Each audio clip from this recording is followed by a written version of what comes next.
everyone. My name is Tony Vidala. Thank you all for coming. Today I'm going to be talking about my passion for the clarinet. Please show the audience. All five. And a camera person. How do I know if I get me? There you are. Okay. And my note card.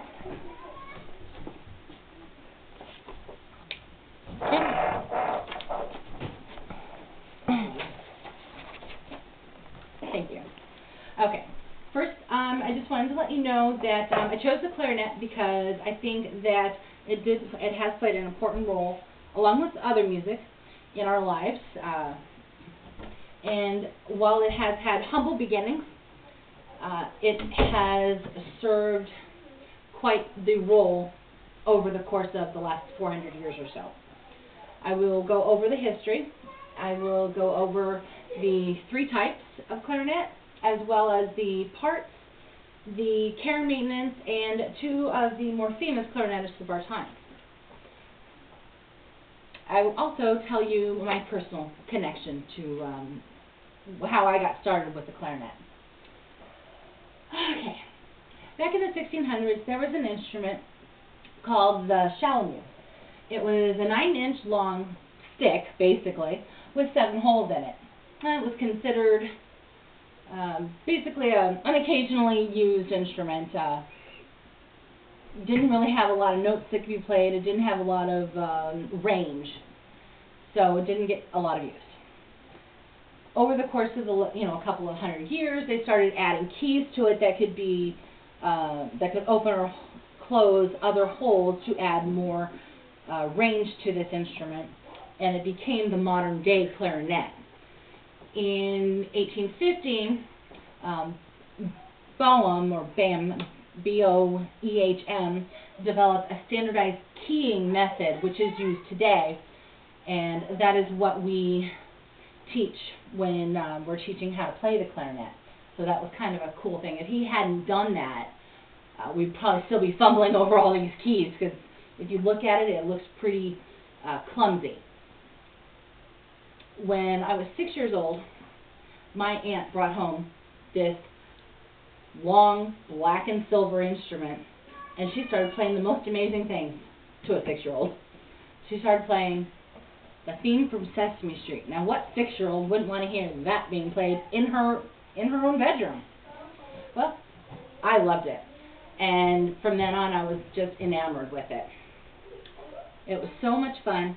And I listened to it, and I guess she loved a captive audience, so she taught me how to play it. I was hooked. And I wanted to show you, just so you can see what the music looks like. This is a simplistic version of what the music would look like when you're reading it to play it. Okay. You can get that on musicnotes.com for a nominal fee. I think it was $2.95. So when I was 13, it was the first instance I had to be able to join my own school band. I began playing. I loved it so much that I went from beginning band to concert band within a few short months. By my second year in band, I had moved up to the marching band, so I got to march in the football games and in the local parades. And now I would like to tell you about the 3 types of clarinet. If you go to typesofclarinet.com, it is a website, you will find that there are 3 specific types. There is a small A-flat clarinet, which is a piccolo or soprano type. It's like this big. It's the higher pitched sound, and usually only played in like the European bands or orchestras, but it does serve a purpose, I suppose. And then you also see the B-flat or standard clarinet. This instrument is what you are most likely used to seeing. It is what I've learned how to play, and what I will be showing you in just a little bit. The third kind is called an E-flat or bass clarinet. It is larger, it's lower to the ground, and obviously it's because it's a bass clarinet, it has the lower sound, and does not play many melody parts. But if you think of the song Wipeout by the Safaris, the underlying tone, the boom, boom, boom, that will give you the feel for what kind of music you can hear. Now I'm going to go over the parts of the clarinet, and I'm going to assemble it. You want to turn it? While I'm doing it for time. You've got the bell, and you've got the lower register. You've got the upper register. You've got the barrel joint. You've got the mouthpiece. Now I've already assembled the reed to the mouthpiece so that we could show you what it looks like. This twists on. You want to make sure that the reed faces the back of the instrument and all of these keys face the front. This is how you hold it. You put it on like this. Blow into it like that. When you take it apart, you are going to clean it with this cloth. This is a weight that goes through it. This cloth cleans out the excess spit so you don't end up with a science experiment. This is cork grease, which you put on the cork that surrounds the joints, which is used sparingly just to keep it moistened. Too much and it will fall apart while you're playing. Too little and the cork will break off and become brittle. Outside maintenance and care, just a soft cloth. Get it serviced once a year. Really easy to take care of.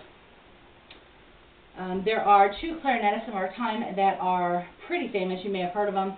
Benny Goodman, for one. He's considered the king of swing. Also, Buddy DeFranco. They were both born and picked up the clarinet in the early 20s. They were in bands by their early teens. They grew up, basically, and created their whole lives playing the clarinet. And that's all they did. It was their passion. It was their heart and soul. Benny Goodman, he died in 1986, but he was considered the absolute best clarinetist of all time. You can hear their music if you go to youtube.com and type in their name plus clarinet solo, and they have montages for both of them, and it's just, it's beautiful. It's amazing what you will hear.